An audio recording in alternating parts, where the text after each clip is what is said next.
چاہے ہمارے پاس کتنی ہی اچھی استری کیوں نہ ہو، جب تک ہم اس کی پلک کو بجلی کے ساتھ کنیکٹ نہیں کریں گے وہ گرم ہو کر کپڑے کی سلوٹیں نہیں نکالے گی۔ اسی طرح جب تک ہم اللہ کی ذات سے تعلق استوار نہیں کریں گے زندگی کی سلوٹیں کبھی نہیں دور ہوں گی۔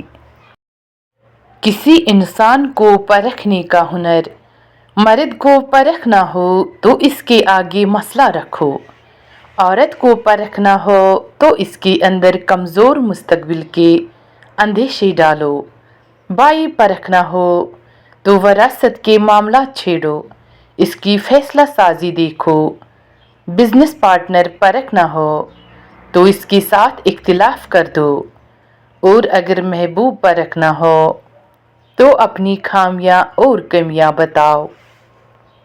مجھے یقین ہے کہ جب تک کسی نے ناکامی کی کڑوی گولی نہیں چکھی اس کو کامیابی کی خواہش نہیں ہو سکتی۔ جب تک آپ اپنی منزل تک نہیں پہنچ جاتے ہمت نہیں ہارو، یعنی تم منفرد ہو۔ اپنی زندگی کا ایک مقصد رکھیں، مستقل طور پر علم حاصل کریں، سخت محنت کریں اور عظیم زندگی کے حصول کے لیے پرعزم رہیں۔ قوم کے بہترین دماغ کلاس روم کے آخری بینچوں پر مل سکتے ہیں، لاکھ گرد اپنے حفاظت کی لکیریں کھینچو، ایک بھی ان میں نہیں ماں کی دعاؤں جیسی۔ پانی کی طرح بہہ گئی صدیاں کبھی کبھی، اکثر ہوا ہے یوں بھی کہ لمحے ٹھہر گئے۔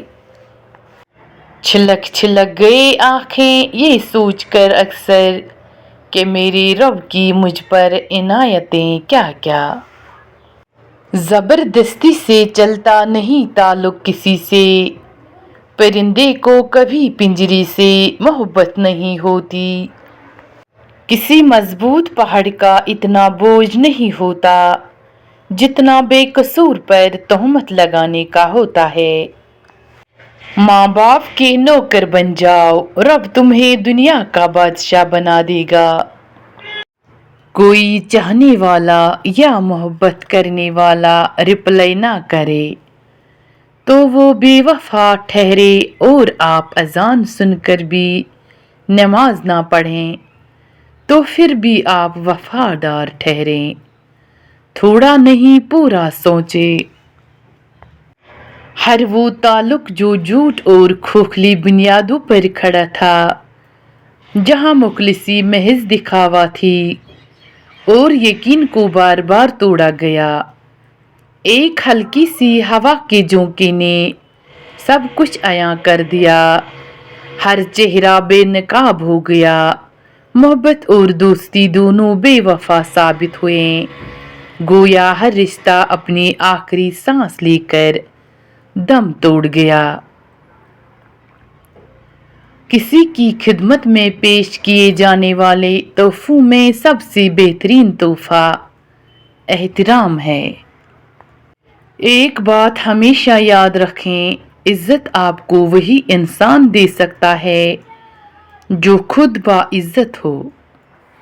جو چاہے وہ تہجد کے وقت مانگے۔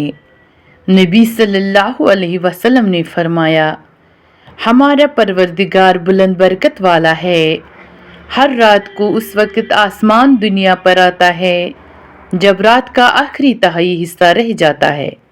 وہ کہتا ہے، کوئی مجھ سے دعا کرنے والا ہے کہ میں اس کی دعا قبول کروں، کوئی مجھ سے مانگنے والا ہے کہ میں اس سے دوں، کوئی مجھ سے بخشش طلب کرنے والا ہے کہ میں اس کو بخش دوں۔ صحیح بخاری۔ رفاقتوں کا توازن اگر بگڑ جائے، خاموشیوں کے تعاون سے گھر چلا لینا۔ دھیان رہے کہ روٹھی ہوئی خاموشی سے بولتی ہوئی شکایتیں اچھی ہوتی ہیں۔ زبر نہیں زیر ہو جا، کیونکہ آگے پیش ہونا ہے۔